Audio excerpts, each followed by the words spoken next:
कि हम दलित विरोधी हैं, मैं इसका गवाह है। यहाँ 7,500 राजपूत हुआ करते थे जब मैं यहाँ से चुनाव लड़ा था, और जीता कितना से? 62,000 वोट से। किससे जीता? जो उस समय पिछड़ों के सबसे बड़े नेता थे।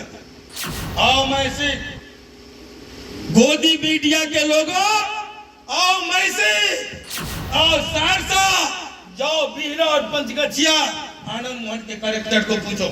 ये तय कोई उत्तर प्रदेश की नेत्री नहीं करेगी, ये तय आंध्र प्रदेश से नहीं होगा, ये तय बिहार से होगा। बिहार की राजनीति में राजपूतों के सबसे बड़े नेता पूर्व सांसद आनंद मोहन जेल से बाहर है। अब वो चुनाव भी लड़ेंगे, ऐसी चर्चा लगातार राजनीति के गलियारों में हो रही है।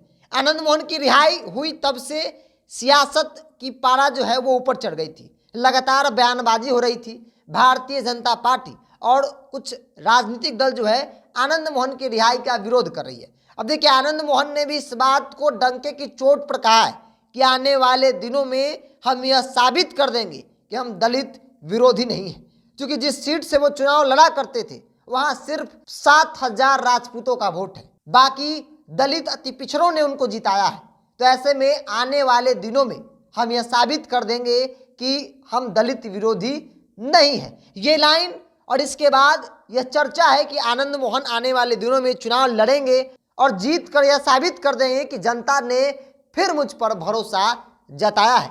साथ ही साथ सहरसा कुछ मंच से आनंद मोहन लगातार भारतीय जनता पार्टी और तमाम उन लोगों पर निशाना साधते रहे, हमला करते रहे जो आनंद मोहन की रिहाई को लेकर सवाल उठा रहे थे, जो ये कह रहे थे कि दलित विरोधी है। आनंद मोहन ने सीधे सीधे कहा है कि यह उत्तर प्रदेश की नेत्री तय नहीं करेगी, ये बिहार की जनता तय करेगी, सहरसा और महिषी की जनता तय करेगी।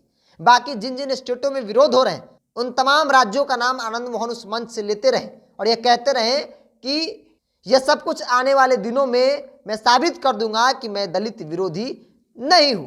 क्योंकि आनंद मोहन की रिहाई के बाद लगातार दलित विरोधी का टैग लगाया जा रहा है और ये कहा जा रहा है कि जी कृष्णैया जो दलित समाज से थे, जो बेहद ही ईमानदार थे, उनकी हत्या कर दी गई। और ऐसे लोगों को नीतीश कुमार ने राजनीतिक फायदे के लिए जेल मेलून में उल्लंघन कर बाहर कर दिया। अब इसको लेकर सियासत थी। आनंद मोहन के जेल से बाहर आने के बाद लगातार ऐसी चर्चा थी कि आनंद मोहन अगर 2024 के लोकसभा चुनाव में नीतीश कुमार, तेजस्वी यादव, यूं कहे तो महागठबंधन के लिए अगर पूरे बिहार का भ्रमण कर गए तो फिर भारतीय जनता पार्टी के लिए राजपूत वोट बैंक ही नहीं, स्वर्ण वोट बैंक की एक बड़ी सेंधमारी जो है आनंद मोहन कर सकते हैं। क्योंकि अपने जमाने में आनंद मोहन सिर्फ राजपूतों के नेता नहीं थे, बल्कि एक उभरता हुआ स्वर्ण नेता के तौर पर उनकी पहचान थी। और इसलिए भी कहा जा रहा है कि आनंद मोहन अगर फील्डिंग करेंगे, चूंकि आनंद मोहन लगातार भ्रमण कर रहे हैं अपने क्षेत्र का, सहरसा के अलग अलग कार्यक्रमों में जा रहे हैं, इसलिए भी चर्चा है कि आनंद मोहन ने कहा है कि आने वाले दिनों में हम यह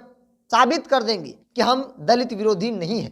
जिन लोगों को ऐसा लगता है, चाहे वो गोदी मीडिया हो या फिर कमल का दल मतलब भाजपा, तो वो महिषी आए, सहरसा आए और लोगों से पूछे आनंद मोहन का कैरेक्टर कैसा है, लोग उन्हें बताएंगे। विरोध करने वालों को कुछ नहीं कहना, लेकिन जिस प्रकार से दुष्प्रचार किया जा रहा है वो सही नहीं है। आनंद मोहन 2024 के चुनाव से पहले जो इस तरीके से भाषण दे रहे हैं, राजनीतिक गलियारों में चर्चा है कि आनंद मोहन वाकई में 2024 का लोकसभा चुनाव लड़ेंगे क्या।